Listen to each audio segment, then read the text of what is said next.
We are not licensed medical professionals. The thoughts and opinions expressed on this podcast are meant to share our experiences and not to diagnose or as a form of treatment. If you or anyone you know is currently suffering, respectfully encourage them to seek help from a licensed medical professional. The topics discussed in this podcast may be triggering for some listeners. Listener discretion is advised.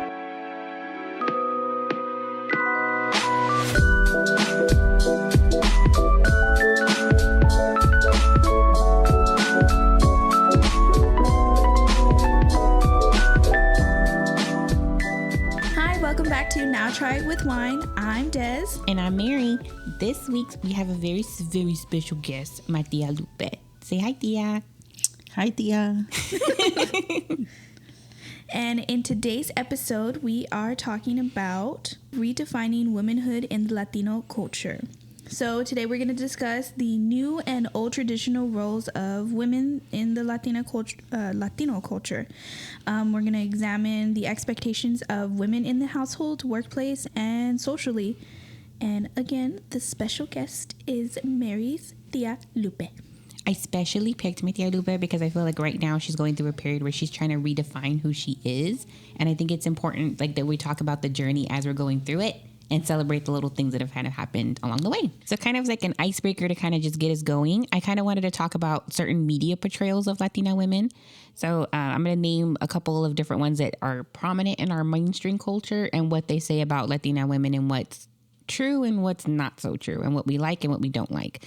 So the first one, I think the one that I saw the most growing up was like the sexy vixen Latina. Like she was always hypersexualized in media. And I think that was really represented with Gabriela Solis from Desperate Housewives. Did you watch Desperate Housewives? No, ma'am, but my mom did, and I know who she is. I feel like her character was so hypersexualized the entire series. It was really focused on her sex life and her promiscuity and like her flamboyancy with her clothes. And I felt like that was really put on like not just that character, but so many characters that are Latina women have a lot of what is it? Promiscuous? I just said it. Is that the word? Promiscuous? Promiscuity.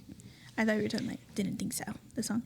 I also think that might not be necessarily promiscuity, but like Gloria Pritchard from Modern Family was hypersexualized. And I think Phil's, if you guys have ever watched the show, Phil, like her son-in-law makes a lot of comments about her sexually. Yes. And they're very inappropriate and they're funny.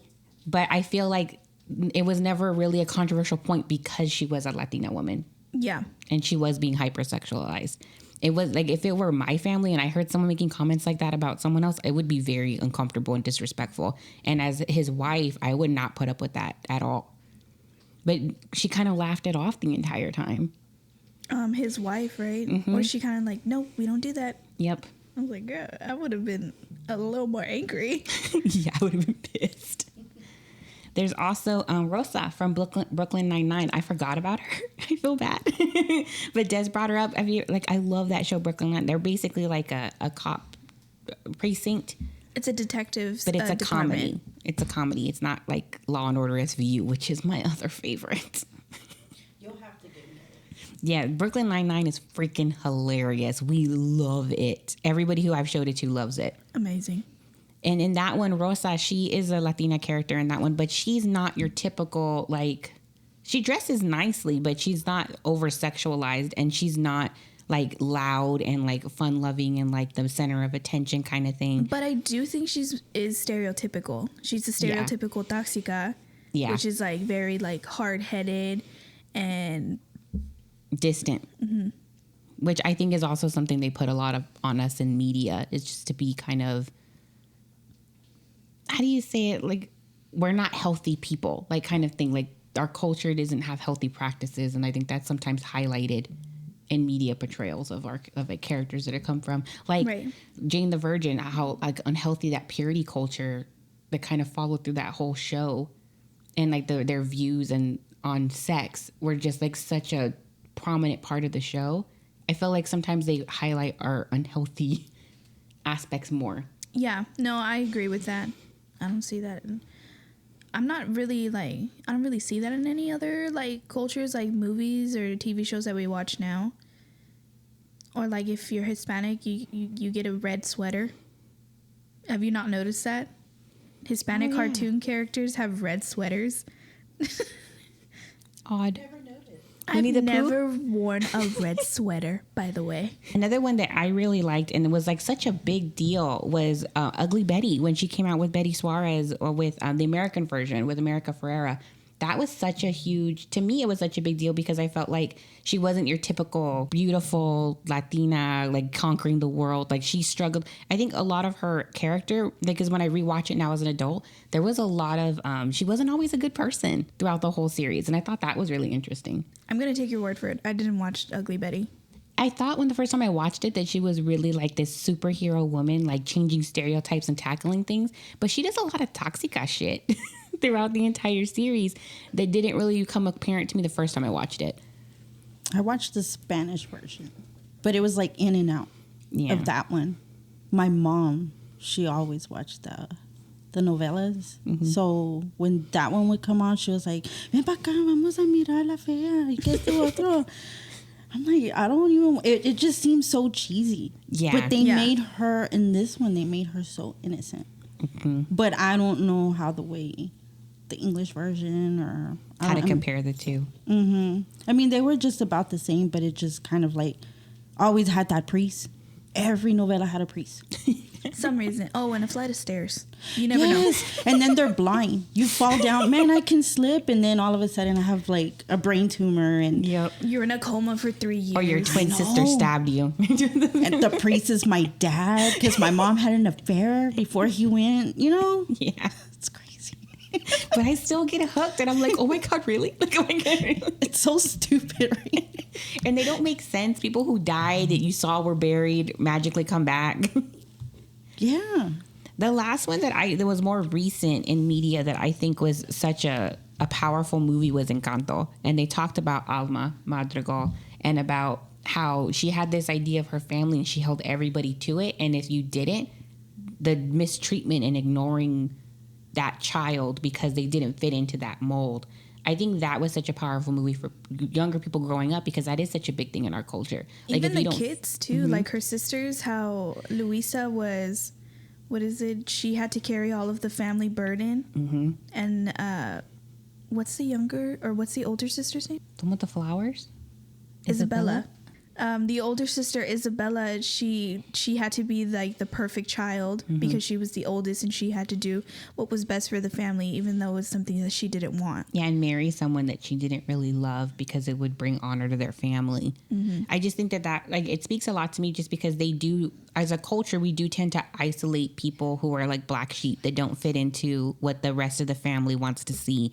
Like they were mean to them, or even if you're not mean to them, you're complicit in the leaving them out or not engaging with them. You're either the aggressor or you're compliant. You're not saying anything in their defense and you're not including them. You're not doing anything to like change it for them. Right. And that was what the whole movie was based on. I love that movie. It's really good. And I think that when the younger generation is seeing it, I'm hoping that they'll take away that we should be including people more and not just listening to the elders or higher ups in our family when they say like, no, this person, we don't like them because of whatever reason. They did something to go against the family. That should be a new topic for season 2. We should totally do that about toxicity in our culture. And we were talking about doing a manipulation episode. We should definitely do that. I think we should add it to that. That's for season 2, guys. So now that we're kind of warmed up, let's get to the wine. So I found this one at Costco. It's called Flirtation. It's a Moscato. What else does it say? It's from California. Say the description, but say it like in a sexy voice. Okay. Always seductive, this Moscato treats the taster with aromas and flavors of melon and peaches and offers a floral and citrus-like bouquet. Generally served chilled, this delightful wine is slightly sweet with a touch of sparkle in a glass and complements fresh fruit, cheesecakes, and picnic lunches. Damn, that made me thirsty. Right. I want it from my melons. Oh, we shall open now.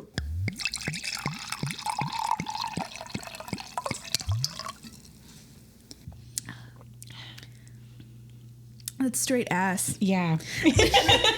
I took a second sip and I was like, Me too. no, it's still fucking ugly. It's It tastes flat. It tastes flat. And it wasn't flat because she's kept it in the fridge chilled this entire time. I think it tastes flat. I don't like the aftertaste. I mean, it's not nail polish remover, but... Yeah. My sexy voice, it wasn't worth this. No, it was not. And so what do we want to do from... It's 1 out of 5, right? Yeah. I would say it's not... I don't even like it as much as... Can I give it a 1.5? Personally, I was going to give it a solid 2. Yeah, like, I don't even want to say 2 because I think it'd be too close to the last one we had, which was, I think, a lot better than this one. So I remember in one of the episodes we talked about, like, you were like, oh, I don't care. If it gets me drunk, it gets me drunk. That's what this is. Like, it's okay. Like, you can drink it if you want to get drunk, but to, like, really drink it, sit down. Like, if you were going to go to your mother-in-law's and you wanted to impress her with a nice bottle of wine, this ain't it. This ain't it. Don't get this. Is it better than barefoot? Yes. Yes. But how much? I'm going to let you decide that. I'm still going to drink it because I'm not going to waste alcohol. Dang. So 0 out of 5 is barefoot. What's 5 out of 5? When we find it, we will tell you. Okay, so now that we have a little bit of alcohol, hopefully it'll at least do the job for us to get through the difficult part of the conversation, which is our fishbowl discussion. So I have a couple of questions that I wanted to just kind of ask the group about this topic, and we'll kind of just see where the conversation leads us. So what behaviors, traits, mentalities, etc., that you saw women in our culture portraying that you wanted to change for yourself growing up?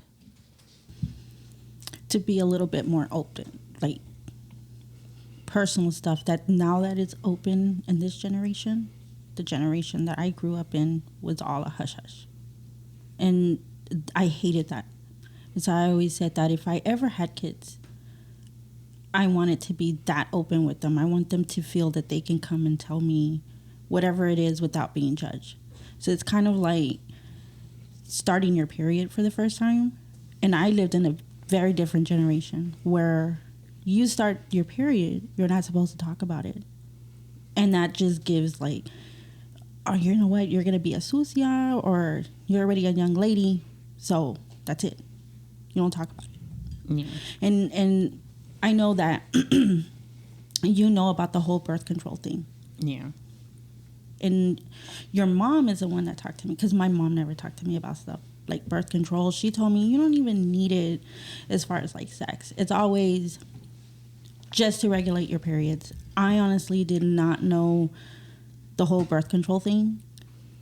But me telling my mom that, my mom was like, esos pastillas are for putas and this and that. And right away she thought I wanted to have sex. Yeah. I think that's a huge stigma. When I was going into the military, my recruiter told me you should probably get on birth control just because when you're out there, you don't have time for that.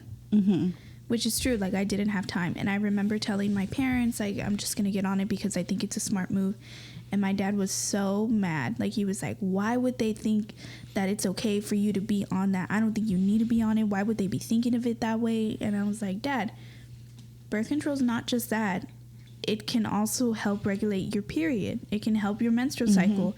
And at that point, it's 3 months that I don't have time for it. You're living in uncomfortable living conditions. I was on my menstrual cycle when we had FTX, which is when you're outside for 4 days. You're like out in the wilderness. There was only porta potties, and I literally was sleeping on dirt, and I was on my period.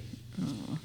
I had no time for that. That would just make me so uncomfortable. So I do agree with your Thea. I like being more open.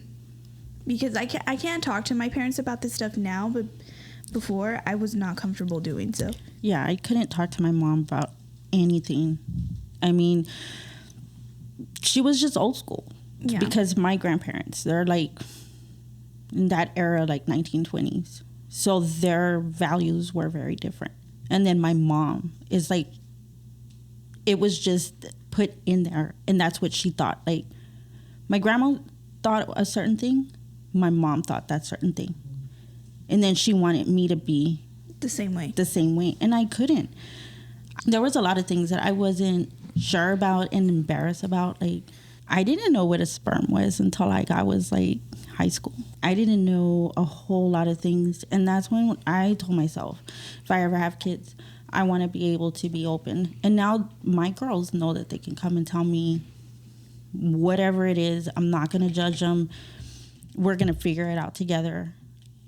I'm not going to make them feel embarrassed. Yeah, because I thought that if I went and told my mom about anything, she would get mad. Yeah, I felt the same way with my mom. There was a lot of ridicule for asking questions, like, even amongst my friends. So, like, I remember when I got my period, I didn't know what was happening. I thought I was dying. And I got really scared. And when I finally, like, years later asked my mom why she didn't tell me beforehand what might happen. And she's like, well, I thought you'd pick it up on the streets, like your friends would tell you. But I was the first one to have my period. So why are you relying on my friends to tell me things that honestly she should have said to me? I learned what sex was through my friends. Yeah, the same with me. No one ever talked to me about healthy sexual relationships at all. Oh, not that. Like, well, just sex leading anything to do with sex. I learned what sex was through a friend, and then like years later, that's when I had to talk with my dad. I never had to talk about sex with my mom.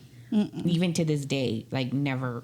I think I remember I approached her about it one time because I was being bullied at school and something had happened, and I asked her about it, and she slapped me because she thought it was so inappropriate that I'd even ask about something like that. Like, I should have known better than to ask her. It's kind of like, what, are you thinking about it? Are you going to do it? That's why I never went and asked my mom.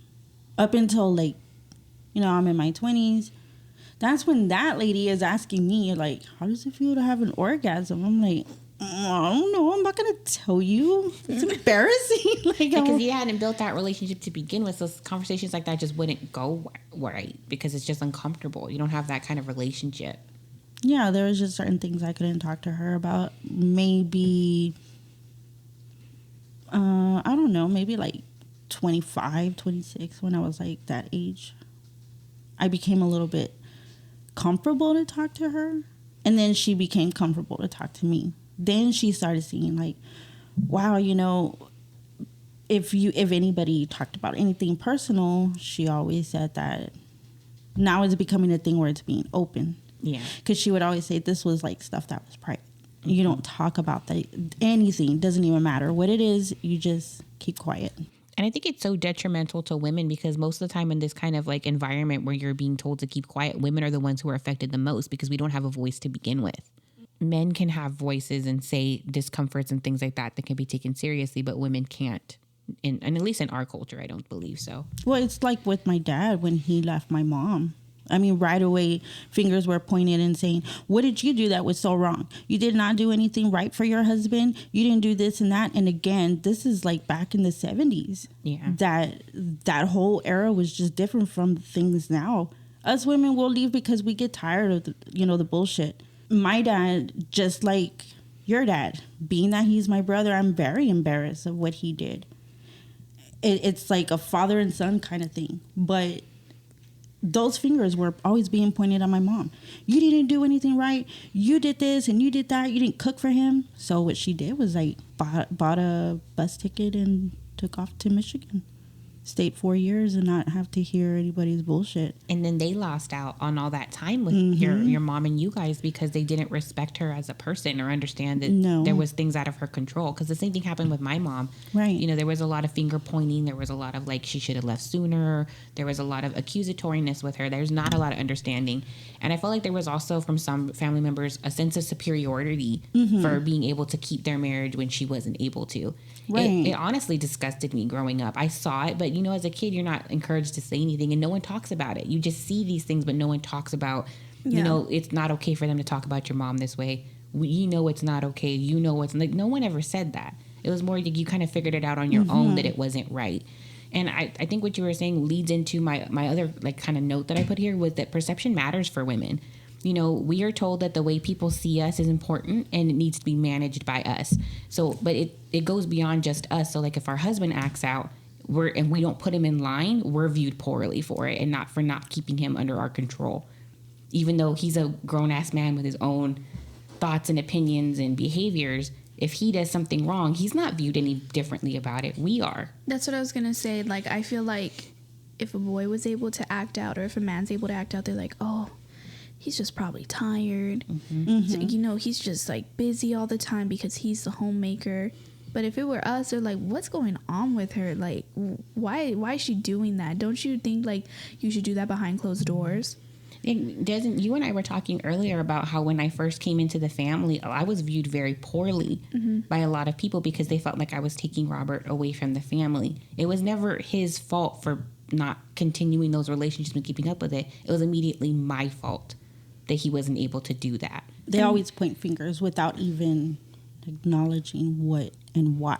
Yeah, then maybe they just had a piss poor relationship and it wasn't strong enough to withstand once he found something that he made his own family. Everyone deserves to have their own family and build their own life, and they need time to do that. That's like my mother-in-law. Same thing. I always thought that I was the one that was taking her only son away. When I would encourage him, go see your mom. That's still your mom. Oh, my mom's a bitch. She had me when I was like 13, 14 years old. She was my friend. We did drugs together. We did this. We did that. But I would always tell him, like, go visit your mom. And then his mom would be like, you took my son away and he doesn't give me any money and you married him for money. I'm like, lady, that man don't even make money. I make more than him. So if you want him, you can have him. You're like, sure, take him and his money. Go ahead. When he came into the family, he didn't even have anything other than 2 pairs of pants and a shirt and a case of beer. Yeah, people don't understand how the women are we're the biggest advocates for keeping peace and family tight. Yet we're also seen as the biggest destroyers of it somehow because of just because they don't want to take accountability for themselves, or they don't want to blame the person they're supposed to be blaming or talking to about it. Right. It's easier to be mad at the spouse than it is to be mad at the man, because the man, he has to be respected even by them. Yeah, and David chooses to stay away, and he has his reasons. David's her husband. Yes, David's my husband of over 20-something years. I've lost count. And a little announcement. He wanted to, because we've never done the whole 20-year mark, the 21st year mark. And so we're going, I think, 23 years mark next year, I think. Nice. I think. He wants to do something as far as not renewing our vows, but doing something different. Yeah, but not doing it at a hall or nothing like that. Being at home in our own comfort zone. Like you doing something together. Like an anniversary party. That'd be nice. Yeah, just sweet. To be at home and then like invite family and friends. Yeah, don't do wedding dress. So expensive. I don't want to do that whole thing. I wanted to go to Vegas, get fucked up. But I told him I want to go to Vegas, and my dream is Elvis to be there. I don't want to be like a bubble popper, but I think they stopped Elvis impersonations. I saw a sign though that it was back up at the little wedding chapel, so we'll have to. I heard about that. Look into it. Yeah, I heard after the movie they tried to put a kibosh on it. We'll just rent one here in San Antonio. Right, we'll carry our own Elvis. I'll tell my brother to lend us his costume. He looks so stupid. Oh my God. With chanclas, like who does that? It's like Southside. So we talked a little bit about perception. What about the submissiveness? I always saw a lot of being submissive publicly that I never cared for. I'm so sorry. I wanted to put an input on the perspective thing. Oh, yeah, we'll back it up. Okay, we're there. So the submissive thing, since Andrew and I have been married, I don't take it seriously, like at all whatsoever. It's just more so, we only really see Andrew's side of the family on Sundays when we go to church with them. And like his mom made one comment one time, like, okay, Des, like go ahead and put me in your planner that I need to see my son. And I'm like, why do I have to do that? And like, I didn't take it like as offense, but I was kind of like sitting with it. I was like, why do I have to make time for Andrew for her? Like, why can't he do it himself? You know? So again, I feel like perspective wise, I'm the one that has to do all the planning and everything, because I make all the plans for my family to come over, and I can do that with his family if he asked me, but it's not like they all want to. Yeah, and the expectation for managing it is always on the woman. Right. Like, and I totally get what you mean, because there's lots of times where I'm being told, like, you guys never come over, you guys never call. I'm telling him all the time, did you talk to your mom? Did you talk to your dad this week? You know, how's your sisters doing? Have you talked to anybody? And it's always no. No, I talked to my brother. Nope. I didn't talk to my sister. Nope, I didn't. Yeah, that's the same thing with Andrew. Like, if it's one of the girls' birthdays of his siblings, he's like, well, what are we getting them? I'm like, that's your sibling. I know way less than you do. Like, I only see him once or twice a week at most, you know? Yeah, and I feel the same. I see you guys all the time, but when it comes to gift giving, I'm left with all the purchasing responsibilities. Yeah. Like I think I vent to you every Christmas about how angry I am at Robert. I get frustrated because it's even like birthdays or like anniversaries. I'm the one that has to do all the gift giving. Again, I don't mind, but like the most recent one, I had to do gift giving for a birthday. He told me the day of, 2 hours before the damn party. So we had to like go to Ulta. I had to go to Five and Below. I had to go to Home Goods to figure out what the fuck am I gonna put together in 2 hours that I could have like figured out in a week to be like, oh, she's gonna love this gift, you know? Yeah, even with me, like when I do a spreadsheet because I'm an organization gal. So for Christmas, I do a big old spreadsheet so I can show Robert who's getting what, how much we're spending. Like it's a detailed spreadsheet. And I get really irritated when I've done all this work and researched all the gifts and I thought I got stuff that he would like because he gives me no input or no direction. But then when I present to him my list, he's like, I don't think we should get that for that person. I don't want to get that for... Well, then you research for hours and figure out what the replacement for that item is going to be. Because he's like pushing, okay, now I take it back. Like, are you kidding me right now? I want a conversation, not a like, I'm going to critique you and then send it back. David doesn't even bother. It's more like, I'm going to leave it all to you. And I'll tell him, hey, well, what do you think about this? What do you think about that? I don't know. Yep. If it's a $2 for $1, give it to them. I don't care. They'll use it. I was like, that doesn't help. Like, yeah, right now that's how Andrew is. But like his brother or his dad, I'm like, you're going to figure that shit out. I don't know anything about boys. You figure it out. Mm-hmm. And then he's there. He's like, well, I didn't get him anything for Christmas, or I can't figure out what to do for their birthday. I'm like, honestly, that sounds like a you problem, homegirl. Mm-hmm. I already got everybody ready. Like, okay, so back to submissive catering to men. I think that's just like I also leaning into that catering of men, catering to your elders, regardless if they've been good to you, they're nice to you. They're good people. It doesn't matter. It's they're older members of the family. I really don't like that we put so much value in titles that weren't earned. Mm-hmm. I 100% agree with that. And I think that it's detrimental to women because we're the ones who, honestly, we have to like honor these titles of people who in our culture, we are the most disrespected group of people. And yet we still have to continue to honor these people who are saying nasty things to our faces, behind our backs, doing manipulative things in the background. And we're still, the rest of the family will never have our back. They're always going to have that other person's back because they're your uncle, it's your like grandpa. They're all split in their clique. Mm-hmm. Everybody has their clique. And so it's a generational clique. Yeah, if you're on one side, then this side. Oh, you know what? I saw this person, and they're troublemakers. They're the type of people you don't want them in your house because they get, the cops get called or whatever it is. But in my family, it's like we're all clicked. Mm-hmm. You have the black sheep. You have the ones that they do all the bad shit, but they're so damn perfect, and they're can get away nice with to it. The family. Because if you show your respect to the right people, anything you do can be forgiven. But when it comes to something you did, you'll never hear the end of it. Because you're not kissing their ass all the time. So they don't love you the way they would someone else who feeds their ego, basically. There's a lot of ego involved with the different generations. Mm-hmm. Yeah, I know that from like, I know we talked about in the accountability episode that I forgot to post. So sorry it was late, guys. Thank you for understanding. But when I was little, I was always told like you need to be nice to your grandparents, which is I'm talking about my parents' or my dad's parents. And I hate how she talks to my sister and I, and also my mom. Like I think it's gotten better with my mom and my sister and I, but it's it's still like you can forgive and you can't forget what has already happened. And like these comments still come out. And I know we talked about in the accountability episode, but my dad and I had like this deep conversation. He was like, if you don't want to go anymore because you feel like they don't care about you, stop going.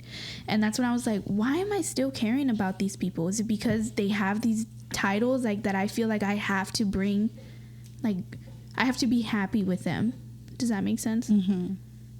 I totally get what you mean. And it can be confusing for any, but like not just beyond gender. It can be so confusing for children who, okay, I'm going to tell a story. Okay. Story time. So wait, wine break. Yes. Ass wine break. Because the wine's ass. We have to finish it, guys. We can do this. I think I'm almost done. I'm close. Ooh. I won't I'm not going to get too detailed in it. I'll get more into it at a later episode because me and Des already talked about it for season 2. But I had a specific family member who there was abuse going on with me. Mm-hmm. And as a child, first of all, we don't talk about sex. So I didn't know that that's what was happening, or like something sexual was happening. I knew it was wrong, but I didn't know what was happening because it wasn't very clear. It's like a gray area. Yeah. I know what you mean. So when it happened, I felt shame. It happened in front of other people, which also added to the confusion for me because they're like, oh, look, this so-and-so person they're being such a good title. Insert any title you want here because I don't want to at anybody because I'm not ready to talk about it on like a wide scale. Right. But look how so-and-so is being with Mija. Like, obviously, like, they're happy to see her. That's why they don't want to leave her alone. So when it happened afterwards, when I was trying to dissect what had happened to me, I knew I didn't want my brothers near this person. So I put up little, no, we're going to stay over here. No, we're good. No, we're get the fuck away. Get the fuck away. But for me, when I was dissecting it, what I was really struggling with was that this person had a title. This person wasn't just a random person. This was my insert title, person. So I owe them a certain level of respect. And if they're doing it, is that wrong? It puts you in this weird kind of spot where because you're told to respect the title, regardless of how these people are treating you. Granted, other people were saying ugly things and they weren't doing something physically abusive.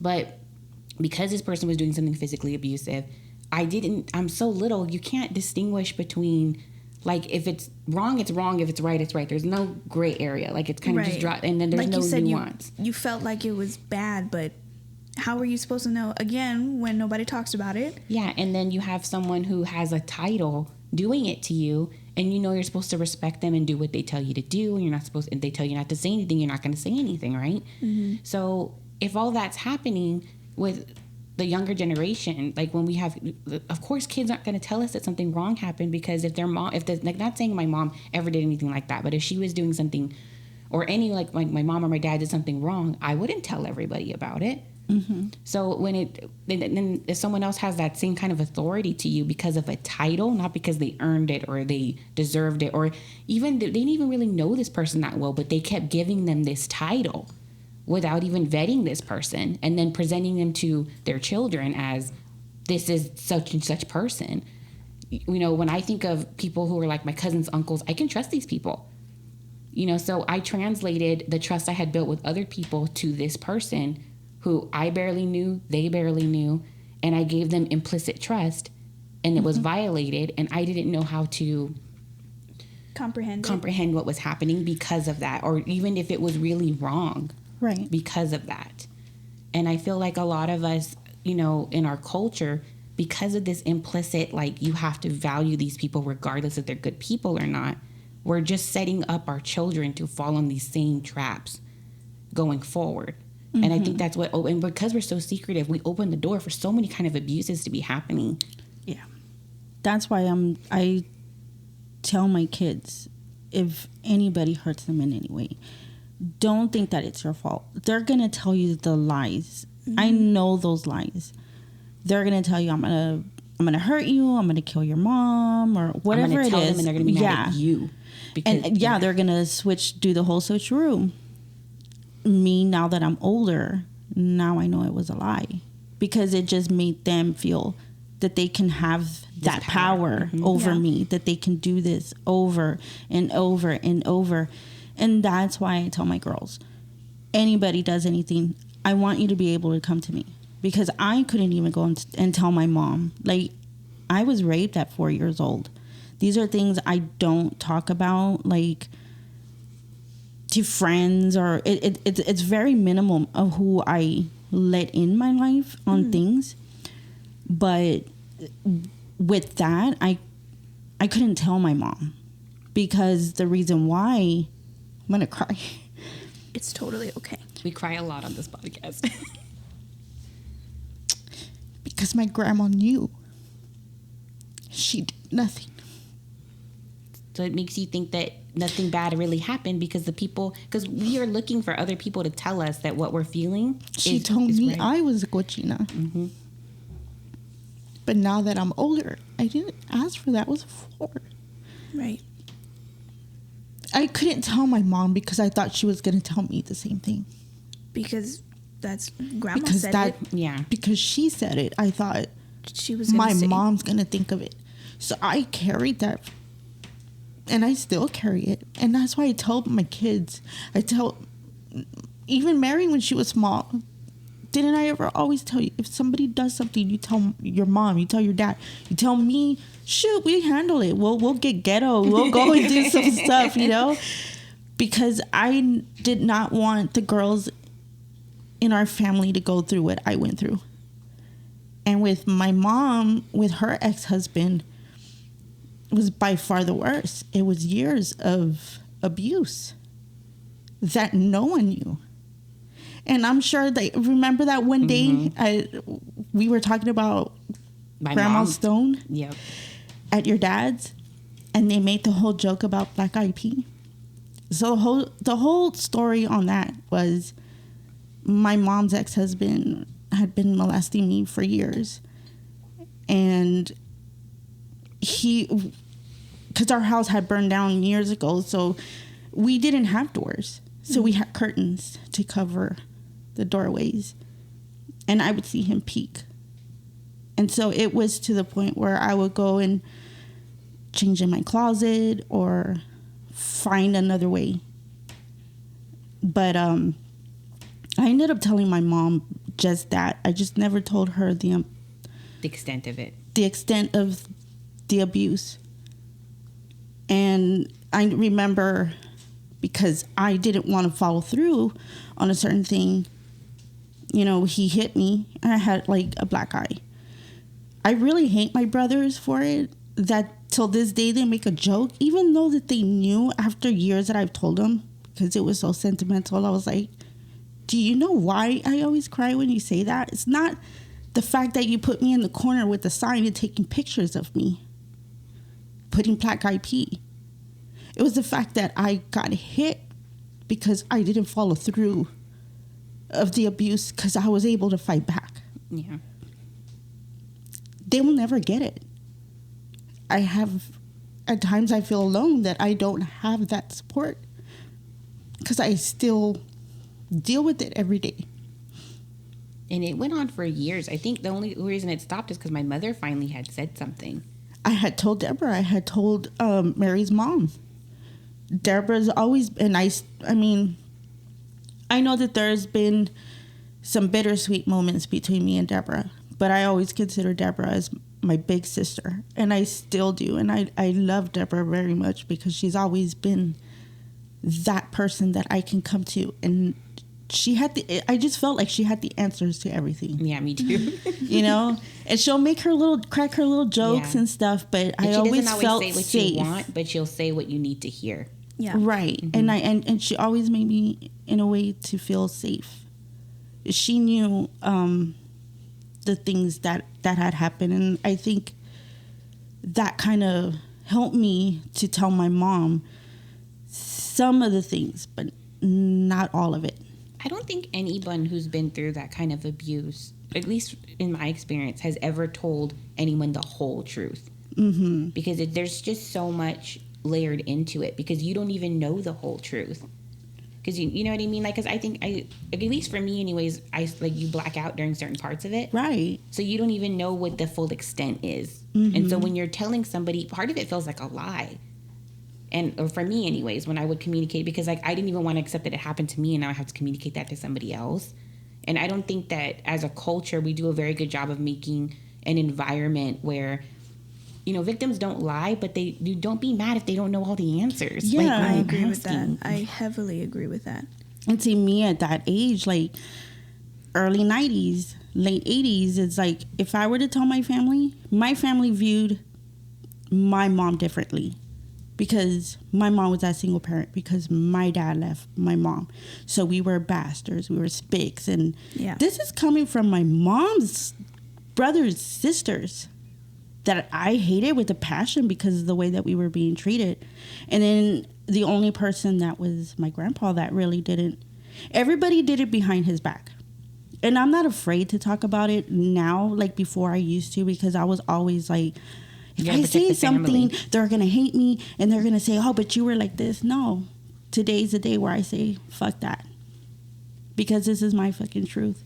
Amen. Because I am sick and tired of making you look good and keeping and holding this shit for so many years just because you feel entitled to tell me what you said. This is like when grandma was in the hospital. What did my aunt say? Oh, grandma never wanted to do dialysis. I said, first of all, you took care of my grandma. Fine, that was your mom, but this is my mom. Where the fuck was everybody when my mom was sick? I run the show. If you don't like it, there's a door. Amen. Yeah. It don't matter. There's a lot of that too in our culture where we feel the need, or not like us, everybody. It's like what you said. Like we have to comment on someone else's life. Respect them because of their title. I think that you have to look good for the family, and you have to make sure the family looks good too. It's like now, it's like my family always thinks like if they say something, I have to jump. No, it's over. It's done. I'm not gonna do that anymore. I'm tired of that. Being an adult and like growing up with my parents, both of my parents' family, I can see now like no, some of that shit they said was wrong. When Mary first came into our family, everybody didn't like her. So I was told, you can't like Mary. She's not a good person. She takes Robert away from the family. And I'm vocal as fuck. Which I don't think anybody really likes all the time. It's okay for a man to be that way. But if a woman starts to speak up and say, no, I don't like the way you're talking to like so-and-so. If Robert were to go and tell, I'm just using this as an example, this isn't a real life story, tell Abram, hey, I don't like the way you were just talking to Madi. Like, that needs to stop. He would be respected. I say that, I'm starting shit. Well, we make jokes all the time. We'll be like, oh, we said that to the boys. And then they're like, oh, shut up, woman. You know? But then a boy says the same thing, and they're like, oh, my God, you are so right. Right, and I think of that the first time. This bitch is spitting. These are facts, straight facts, man. But I do agree with that because I don't even know. It's how long have y'all been together? 15 years? Yeah. I'm going to be 25. And you were 10 when I came in. Yeah. I was young, so I had to listen to all of the... God, I'm old. I'm older than you. I'm fucking 43. I know you forget. Y'all were like little babies. You do not look your age. No, you don't. All. Thank you. You look my age. I look hot, girl. Yeah, you no, period. Slay. Yeah, slay, bitch. Work. You're a queen. I know, right? Now I'm like... I know your nails are cute. I keep looking at them. They're like... She's like, I'm young. That's what she did. That's the face you My best friend Luke said, mira, Hello Kitty nails. Hey, are they really? Because like I want some. I was all like, they're probably not. No, yours are like different compared to mine. I've been wanting to get nails like that, but I don't know. Probably I don't know. I'll probably something. Actually, I was putting the washer clothes into the dryer, and I poked this one right on the metal. Oh. So it's still in pain. So then for the next part of the discussion, I want to focus on what we saw growing up in like their women's culture that we want to continue with the next generation. Like, what were your like positive takeaways from it? Who's going first? I'm all like, I looked at her and she looked at me. We're like the Spider-Man meme where we're like pointing at each other. I agree with Lupe in the beginning. I want to be the person that anyone can come to, you know? I want to have that trust with everybody that they can come to me if anything happens to them. It can be that stuff. It can be my period just happened. It can be, I don't want to talk about sex with my parents. Can you come to me? Or can I come to you for it? Yeah. That's fine, you know? If you're not comfortable, if my nephews aren't comfortable with their parents to talk about it, I'm more than happy to explain it to them, you know? And if they have any questions, because I never want them to feel like they don't have someone to come to. And I am happy because I can see, like, in my generation and Mary's generation that it's different now, that you're more comfortable with your parents and you can talk to them about it. And when our generations become parents, it's way more different. Yeah, they will just get better and more open. Because I see it a lot on TikTok most of the time, but like a mom was changing her kid, but she had it like facing towards the wall, and she was like, this is like your square, you don't let anyone touch that. And she's like, and who's only allowed to touch it? She was like, Mom and Dad. And he was like, but if it's bad, and if it's bad, you tell the other one, you know. And another one was she was like, I don't even let my family touch my kid because that's the same family that I told and they didn't do anything about it. So why am I going to let them hug my kid and kiss my kid when I don't trust them enough for them to do that with me now? I had a similar conversation when I was pregnant with a certain family member that we were planning on asking them to help babysit a lot so I could work. And I had spoke to this family member and we were talking about, like, I think, I'm not trying to add anybody, and I know she listens, and I'm not trying to add you. It's just, it was a conversation that we had was like, if you saw the kid had bruises or something, and would you call the cops on me? And they were like, no, we'll just talk to you about it. I don't want you watching my kids, because even I need to be held in check. If I'm taking things too far, something needs to happen. Like, I need to trust that whoever I'm leaving my kids with is going to be able to take it. If they see something wrong, they fucking say something. Like, even if I'm the one doing it. Like, my kid has to come first. Their well-being has to come first. Regardless if our relationship goes to shit, the kid has to come first. And we were like, me and Rob were like, no, we're not going to ask this person. It's kind of like if you leave them in their care, they're going to cover up shit. Yeah. And they might be doing it and for how me, would but you who know? are they going to do it Yeah. for someone else? Yeah. And I was like, no, I don't want that. If they are seeing something wrong, they need to just say something. Like, maybe having a conversation with me would be the first thing to do. But if they don't see any change, or if I blow it off, or if they feel something suspicious is up, call the cops. Like, I want my kids to be protected. Like, even if I'm in a position where I feel like I can't say anything and I want someone else to say something, and you're failing me because you're not saying anything. I mean, again, you're not adding that person because, I mean, it's still a good thing what they said. Like, I would want to talk to you first because... Well, they said they wouldn't. They wouldn't call the cops. At all? At all. That, we'll figure it out. Like, what the fuck does that mean? Yeah. How do you figure it out? Yeah. Like, no. Like, call cops on me. Like, if I'm beating my kid, take care of my kid. Like... Okay. We're not adding you, but I understand. But things I definitely saw that I really always liked was like a hustler mentality I saw amongst my mom. Because she was a single mom, she made miracles. Yes. And you and I both can relate because both of our mothers were single parents, and we both went through the whole father leaving the house, like, for good. We both been through that. And it's crazy how our stories were... It's literally the same story. Really? Yes. I didn't get to ask story. that. So I'll kind of say mine because it's like, I don't really give a shit. I don't really give a shit. But it says literally the same thing happened to Lupe. So I remember my dad he was always coming in and out of our life, always, for years. And the last time he came, he didn't even talk to us. So my mom, I kept getting urinary tract infections. Yeah, I remember. Yeah, it's very common for children who are being abused, right, to have urinary tract infections because they hold their pee because they don't want to leave and something bad happen. So they'll hold it. Yeah. And I didn't know that. at the time. I just thought, well, I keep getting them. And so they were going to do a procedure that day, and we were going on base. Yes, I remember your mom saying that you were like yelling and crying because they were trying to put like the catheter or something. I remember your mom saying that, and I was like, oh my gosh, she's just a baby. So they had tried to do it once, but they were like, we're traumatizing her. Let's not do it. Let's come back and do it in a couple weeks. And they were going to give me a sedative this time because they didn't do it the first time. So we were going to go. We were driving on base because my dad was in the military, and like my mom and I both kind of spotted his truck parked off to the side at the same time. And my mom hadn't seen my dad in weeks. She hadn't heard from him, nothing.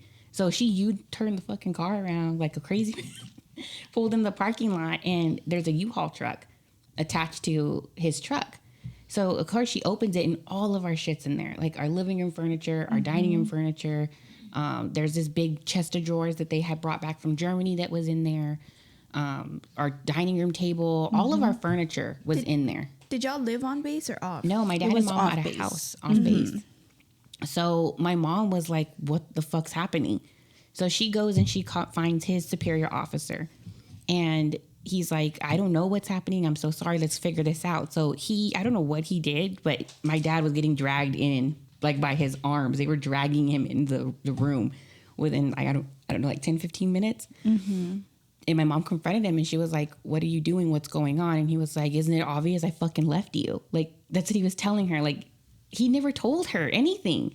She like seriously thought that he was just off on base doing a training or something. See, that's what our impression was as well. Because he told me and Grandma the same thing, that he was off on training, but we never knew about the other person. Yeah, he had a whole other family that he was leaving for. Oh my God. So we didn't know that at the time. Yeah, that's why there was like this, I don't know how to explain it. It was just tension between both sides. Yes, both sides. Because I mean, I understand where Deborah was coming from, because she was very upset. Obviously, the way he did it was shit. The way my brother up and did what he did was fucked up. And she did not deserve it. But even though that I, took Deborah's side, no matter what it was, I know Deborah just like I can't. You can't trust this one person who's supposed to be your connection to the rest of the family. You can't trust any of them. And and for a while I didn't understand that until now. I fully understand. Like, now I know why. And I don't hold that resentment towards her mom. I don't. And she was just so upset. She was hurt. Yeah. She was pissed. Like, how? Like, if I've given my 100% for this man, he gave me nothing. And he took everything. Like, and yes. Because after like they had their blow up, we went back home and he left puppies on the front porch. Like, that was supposed to make it okay. And we walked in the house and everything is gone. He took everything. He left the TV and our bedroom furniture. Everything else was gone. The food was gone. He left like maybe a little bit of food in the refrigerator and like a couple pots and pans. I remember coming home and I saw all this stuff in my mom's living room. My mom was pissed. I was pissed too. I would never forget what she told my brother that day. You're exactly the same shit like your fucking dad. Because he did the same. My dad's father did the same thing. Went into their house and took their things. Julian was left. About a couple of months. Yeah. Oh my gosh. He was a baby. My mom had just went back to work when this happened. He was just a baby when all this stuff happened. And I understand completely. That's why I always tell Mary, I see Julian as myself. Because I never really had that relationship with my dad. I never saw my father. So Julian's the same way. Yeah. And so he doesn't have that connection to him, but Julian takes it a step further where he doesn't even want a connection with him. Like, there is no communication whatsoever. And I don't blame him. Like, for a while I did, because I had some communication with him and I was still wrestling with it. But now that I'm older, I'm like, he needs to do him, because like, this is too much for one person to have to hold. And that's one thing, like, I don't know, the vibe that I would get was like your dad was, not that he was trying to have us pick a side, but me and mom were like, no, they are all family because those are your kids. It doesn't matter whether you have another family. Those are still your kids. And that's why I'm like, always wondered, like, are they okay? And there was a period of time that me and Mary didn't see each other. I didn't see the boys. Well, I was gonna ask that because it was your dad's side of the family. Did you get to see her? Because I know y'all have a good relationship. I didn't really. No. We didn't, and I don't even blame my mom for it, to be completely honest. Just because it's not only that my dad did these things and this is his family, so she doesn't. She's worried about where their loyalties are, Right? Because I would be too. But it was also, I think, it's just like they didn't. You guys had a relationship, but it wasn't. This happened. I wasn't saying early in my parents' marriage, but my dad had moved my mom away so early in their marriage that there was never time to build connections beyond the little. And my dad was really good at isolating people. That's what I was gonna say. I have, unfortunately, I've had heard that's a tactic to move you away. And he did, and he kept that distance pretty consistent through the entire marriage, where my mom was pretty isolated. And I never really. I mean, Deborah came into the family, I think I was like 10, until they were married when I was like 13. But I don't ever remember like ever them speaking about, oh, we're gonna take a trip, we're gonna do family things and go to another state, we're gonna go to Las Vegas because that's what we want to do, me and my husband. I don't think it wasn't a real marriage. Mm-mm. It was very isolating. It was very manipulative. It was a very toxic environment for my mom.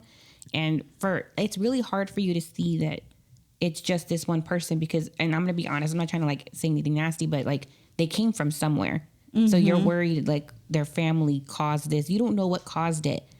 And you're wanting to figure it out, but you can't risk your kids while you're figuring it out. Yeah, and I totally agree. I mean, back then I didn't. I mean, yes, I was angry, but I think I had to be in that place in order for me to understand, if that makes sense. Yeah, me too. I think when I was growing up, I would be mad at my mom for not letting us go over there. And she had her reasons as to why, because, I mean, me as a mother, I would be thinking, let's just say that David was that way.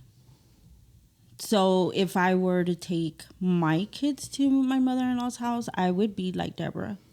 Who the fuck's going to be over there? Is he going to be over there? What if he takes my kids? You know? Yeah. You're always going to have that. And see, I've realized that now that I'm married and I have kids. But like I said, I've never hated Deborah. Never resented her because she had her reasons. I mean, she's only human to feel what she felt. I understand but her more I now. see her like as an adult. And even now, like when I would see her at the football games, you know, when the kids being in band and she's there with your sister and the kids are always buying things from the mariachi group. I've never ever told my kids that is not your aunt. That Deborah will always be their aunt, and they have the highest respect.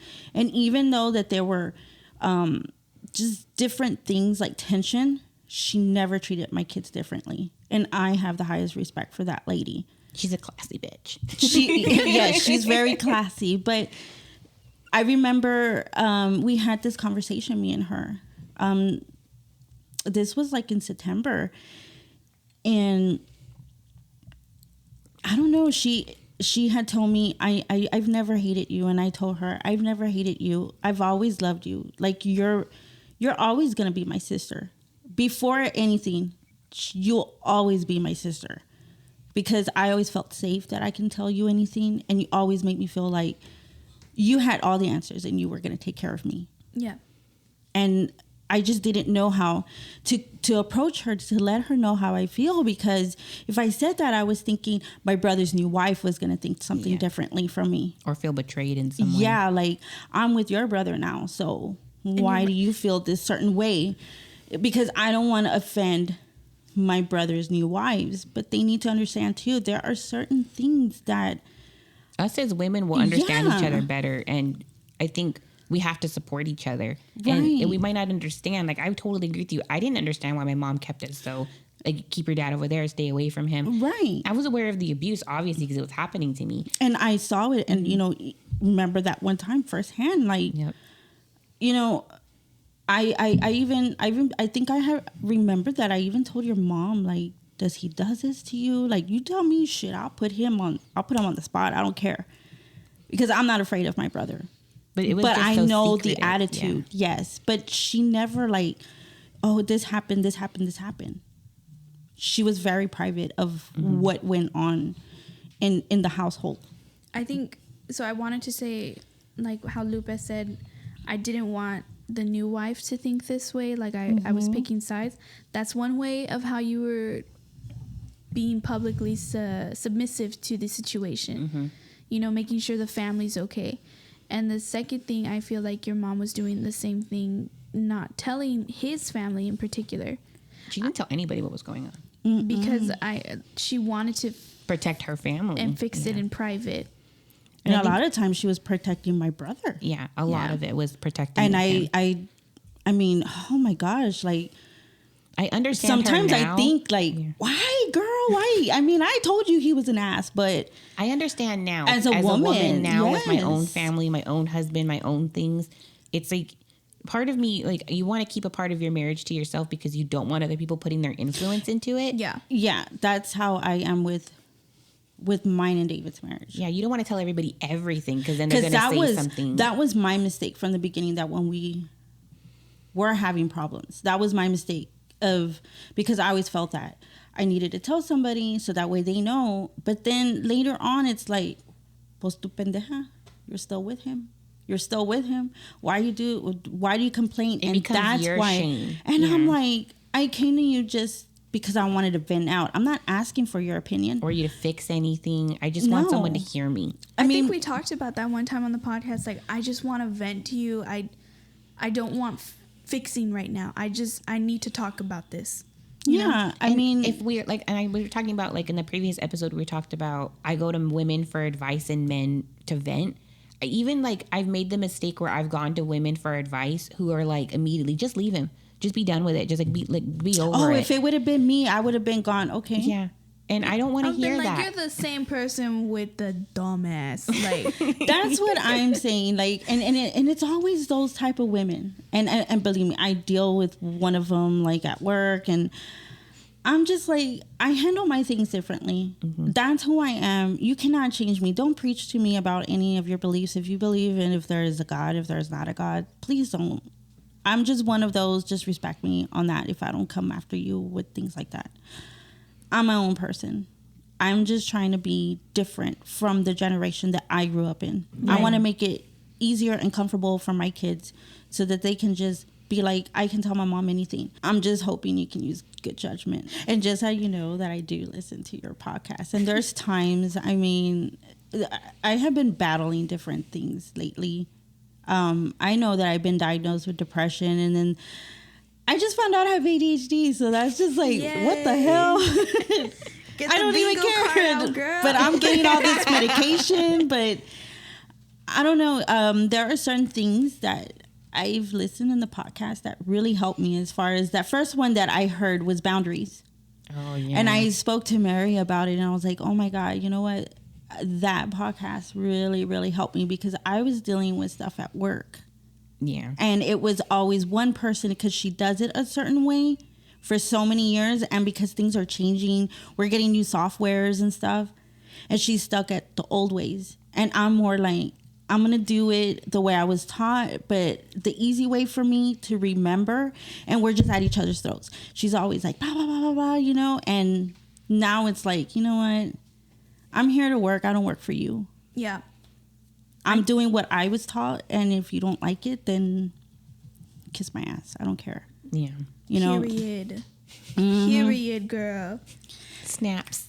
I mean, before I was like, I don't want to say anything that's going to get me fired, but I'm trying to keep it as professional as I can, because the old ghetto me would have been like, bitch, I don't think so. Meet me outside in the fucking parking lot, you know? Girl, same. I had to do I did that boundaries and self-worth, where I was like, you know what? I can beat her ass right now. in front of her kids. Reminding me the boundaries. I'm like, you know what? I don't have to engage with this shit anymore. And I straight out have told a couple family members, okay, you're talking to me this way. I'm not going to deal with it. So I'm going to disengage. And when you're ready to talk about this in a calm way, we can talk about it. The same thing. Like, I'm an adult now. And I think like a lot of my family on my dad's side does not see me as an adult. That's what exactly. I know what you're feeling, because even Mary had told me not too long ago, my brothers see me as the baby sister. She's too small. She don't know shit. Don't understand. Yes, I can relate to you on that. And I think it's easy for our culture to do that to women. When she's a woman, she doesn't understand. Like we deal with the big, the men shit, because we're perpetuating that to them with our servitude towards them. That they do the hard shit. What we do is easy. I want to see Robert do all the shit I do in a week that he has no clue about, because I just do it instinctively. Yeah, man, you see that big planner right there? That's for Andrew. If I don't keep that up to date, he's like, are we doing anything Saturday? Even especially though we probably told him 100 times. Oh, Des can suck a hairy butt. That's kind of something that my kids would put on my board. You're not the only one. I have to explain. So my nephew, my oldest, when he was younger, at the time, like, the trend was to say, suck my ass. And I said it in front of him. And he was, like, 4 years old. He was like, suck my ass, suck my ass, suck my ass. And I was like, oh, my God. Like, I'm going to get in so much trouble. My Thea's going to get so mad at me. She's my Thea, but she's, like, a sister to me. So it's easier for me to say nephews, because they're like, oh, your nephews? Like, anyone that I talk to. So I'm like, yeah, my nephews. So now, like, we've been together since that happened. So we're always like, suck a butt, suck a butt.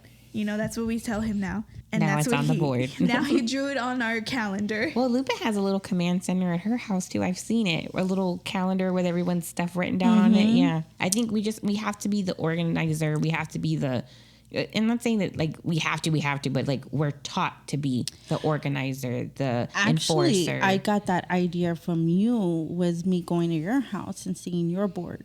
Oh, I'm so flattered. Oh my God. So I felt that we needed to get our shit together as well. So seeing that board there, I was like, okay, well, maybe. No, this was years ago.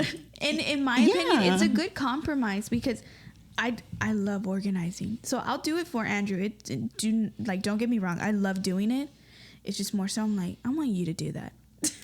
Yeah, Allie would put like, she'll do the whole month thing, and she'll let us, like, she'll put it on there: prom, UIL, practice, mom has school, grocery day, as far as like paying the bills on certain days, because I have certain days, and I keep, and that's because Mary told me, you gotta always pick a day when you can see when it's easier for you to get those bills out of the way.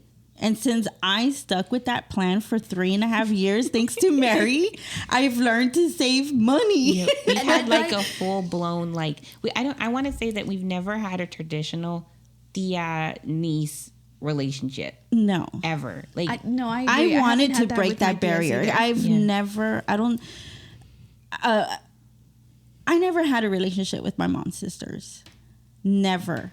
Like, I was me growing up, it was either you're gonna be like your Tia, always in the bars and sleeping with different guys and having kids from different families, and I was like, period to all of them except the last one. And now it's like, I don't have that relationship, so and it sucks. I wanted to change that. That's another thing too, is that when I found out that my brother's first wife, with Abby being born first, I was like, I don't want to be that Tia that's absent and treating the kids differently. There's not going to be no favorites in the family. That's what I wanted to change. And honestly, there's no favorites in the family, because I love all my nieces and nephews all the same. And then now as adults, it's changed even more to where we're just friends. Like, I don't even see you as a Tia. We're just friends.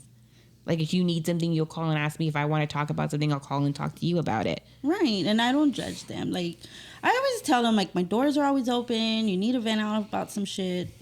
And we're always very encouraging too. Like, I'm very encouraging about what's going on with our lives. Like, I think, to me personally, we hear enough negative shit from people. Why do we as family have to continue doing it? Exactly. We have to break that cycle. I want to hear the positive things. I want to hear the promotion that you just had. Oh, you got a new car. I want to be happy about it. Again, in our culture, well, I gotta get something better. And I don't want that. I want to know, like, oh, you just got a new house. Let me help for you. I know. Like, let me help you decorate. Let me help you move. Yeah, when you can have a welcoming parties, we can bring you stuff. Or like, when are we going to go out to lunch? Do you need help with anything? Yeah. That's how I am. Mary sometimes will be like, I just don't feel like cleaning today. And I'm like, girl, call me up. I'll clean your house, not mine. Mm-hmm. Yeah, I know. And it's, and even too, like you're supposed to act like a certain way. Yeah, I hated that. And it's like, I'm supposed to do this because that's what they expect of me until I change things. And even when I changed things in my life, when I told Mary, like, guess what? This is what I'm going to do and I'm going to stick with it. And I finally did and I finished it. I was off book and do it. Period. Yeah, because especially for me, when me and Lupe talk, it's mostly because someone has hurt your feelings because they said something like disparaging towards what you were saying, and I'm all, fuck that motherfucker. Like, we gonna do it. We gonna do it right.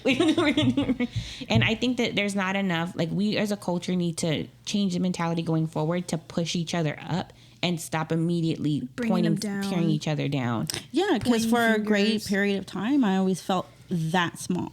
I was not amount to anything. I was just that aunt. I was just that sister. I was just that daughter. I'm just that wife. Yeah. I was never... You had Lupe. those... Yes. Yeah, you had those titles already to you, so... You're nothing more than them. And my kids see me like, I'm this big person, you know, like my mom does everything, but I don't ever complain that my kids don't see me that way. It's other people. It's like my brothers, like I said, it's certain things like, I didn't think you were going to finish school, or I don't want my daughter to be like you, or like my other brother is like, you got to move out of mom's house.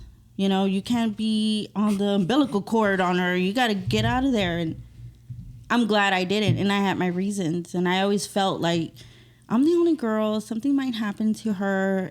Who's going to take care of her? You think my sister-in-laws are going to take care of her? You think they're going to be there?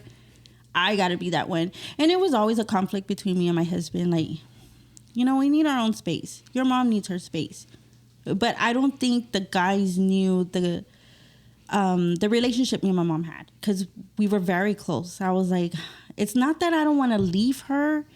It's like, if something were to happen, well, who's going to pick up from there? Yeah. Because no one else is going to do it. I got to be the one that really has to step up. And Mary knew that. Was she seen the whole first hand of things? Yeah, and I'm glad mom was a that single mom too, and I understood that, like, because they're even like, because grandma did have another person in her life, but it's not the same. It's not the same. She had my stepdad. Yeah, it's not the same care anymore. And like, I personally, I expect one of us to always live with my mom. Yeah. And when my brother and my sister move out, then my mom and I already talked about it. I'm moving in and we're selling the house and we're going to get something bigger. Like, we already have plans. Like, my mother's never going to live alone. And I wouldn't want her to. And no, we aren't judging each other like, you need to cut the cord or whatever.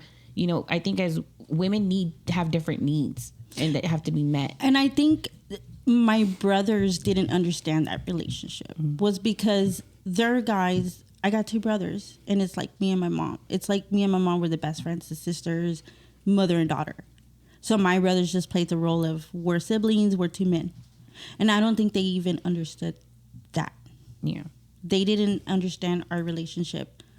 But I just felt like it came natural to me as being like, I'm the only girl. I have to be there to take care of her because, well, who else is going to take care of her?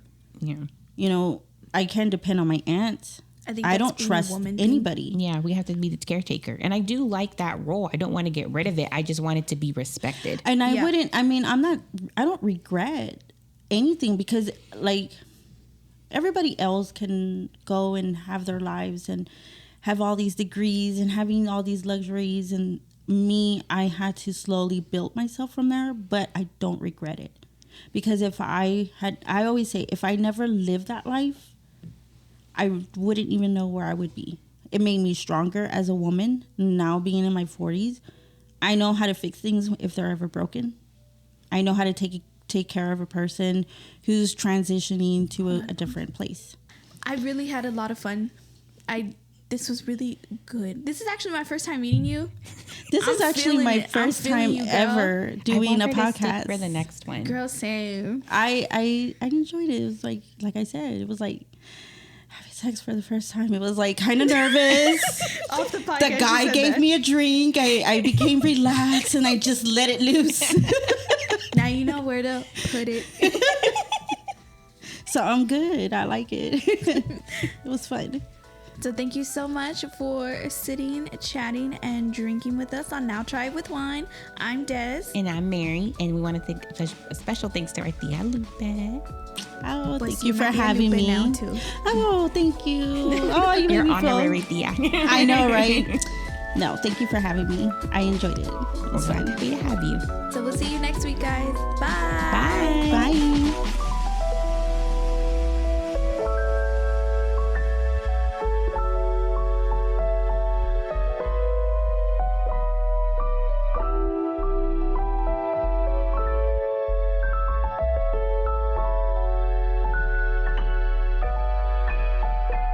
And don't you forget that charcuterie board, you heard?